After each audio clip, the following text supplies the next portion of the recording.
अधिमास की परमा एकादशी पर भगवान विष्णु की पूजा का विशेष महत्व है। इस दिन भक्तों को पूजा का पूरा फल मिलता है।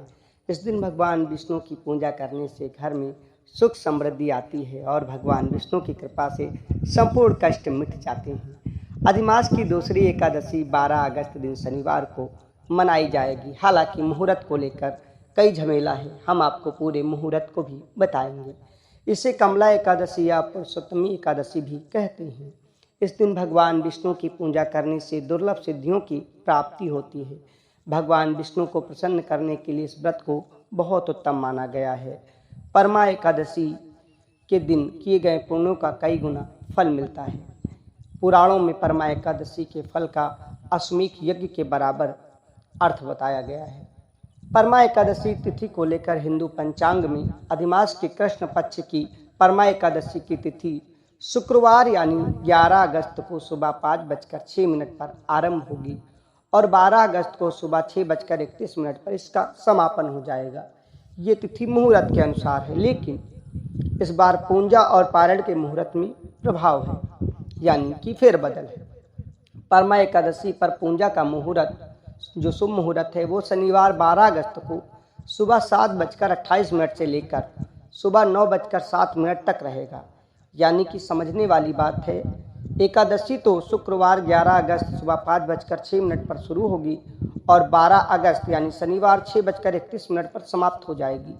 लेकिन पूजा करने का जो शुभ मुहूर्त है वो एकादशी के बाद, यानी वो समाप्ति शुभ मुहूर्त के बाद शुभ मुहूर्त जो पड़ेगा वो शनिवार 12 अगस्त को 7:28 से लेकर सुबह 9:07 तक रहेगा और इसका पारण 13 अगस्त को सुबह 5:49 से 8:19 तक किया जाएगा। एकादशी के महत्व को सभी जानते हैं। भगवान विष्णु को परम प्रिय एकादशी करने से सभी कष्ट मिट जाते हैं।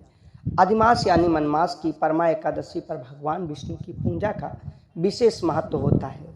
इस बार दूसरा सावन भी पड़ा है, इसलिए इसमें भोलेनाथ की भी कृपा भरपूर मिलेगी। इस दिन भगवान विष्णु की पूजा से घर में सुख शांति समृद्धि आती है। मान्यता है इस एकादशी का व्रत करने से घर में सौभाग्य समृद्धि की कमी नहीं रहती है। परम एकादशी को कठिन व्रतों में से एक कहते हैं। कई लोग इस व्रत को निर्जला भी रखते हैं तो कुछ लोग केवल भागवत चरणामृत लेते हैं। सबकी अपनी अपनी श्रद्धा है।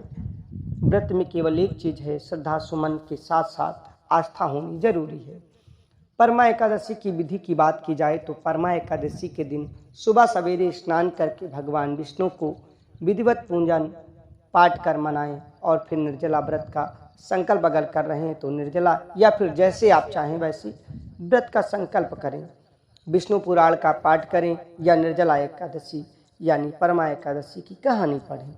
रात के चारों पहर विष्णु और शिव जी की पूजा करें, क्योंकि इस बार सोमवार है, मतलब सावन है। प्रथम पहर में नारियल, दूसरे पहर में बेल, तीसरे पहर में सीताफल यानी कदुआ और चौथे पहर में नारंगी सुपारी भगवान को श्रद्धा सुमन के साथ अगर आपकी आर्थिक स्थिति है सबल तो दान करें। द्वादशी के दिन प्रातः भगवान की पूजन करने के बाद व्रत का प्रारंभ यानी समापन किया जाना उत्तम है। इस व्रत में 5 दिनों तक पंचरात्रि व्रत किया जाता है। भगवान पूरी श्रद्धा से भगवान विष्णु की पूजा करने वाले की सब मनोकामनाएं पूर्ण करते हैं। इसके बाद ब्राह्मणों को भोजन कराया जाता है और दान दक्षिणा देने का प्रावधान है। कहा जाता है जो भी व्यक्ति इस दिन व्रत और पूजन करता है उनके सभी कष्ट दूर हो जाते हैं। इस दिन भगवान विष्णु के साथ शिव की आराधना का विशेष महत्व है। इस मुहूर्त के बाद आपको परमा एकादशी की कहानी से भी अगले वीडियो में अवगत कराएंगे। तब तक विशाल गुप्ता को